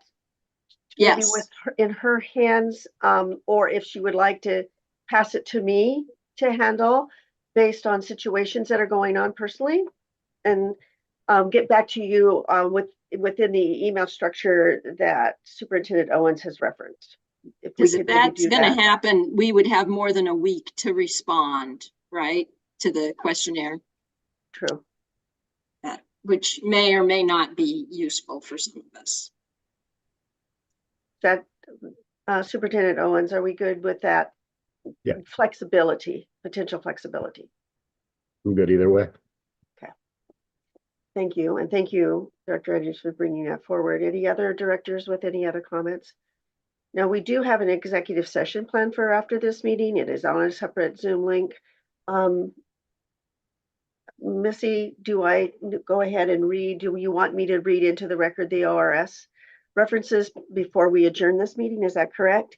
All right, in just a moment, I'll pull that script over so that I make sure I read it correctly. All right, the Centennial School District Board of Directors will meet in executive sessions for the purpose of ORS 192.660, subsection 2, subsection D, labor negotiations deliberations. Any representatives of the news media will be allowed to attend. We'll make sure that we check that when we move to the next Zoom meeting. But no other members will be and no public will be in this meeting. No decision may be made in executive session, and at the end of the executive session, we will not be making any decisions. So we will not be coming back into public session, so that when we adjourn this meeting, the board work session is adjourned. The executive session will be a discussion of labor negotiations, but no decision making will be made. So no need to hold this Zoom meeting open to come back. I hope I made that clear. Am I good? All right, thank you so much. Appreciate that. I had to pull that up from some other stuff I had from previous. So hearing nothing more, I'm going to call for the adjournment of this meeting at, looking at 8:11 p.m. Thank you so much, everyone. And does everyone have their link to the next meeting? You can find it, right? Everyone's good? All right, so let's say, well, let's just meet back there by 8:15, guys. Let's just go right to it. Bye.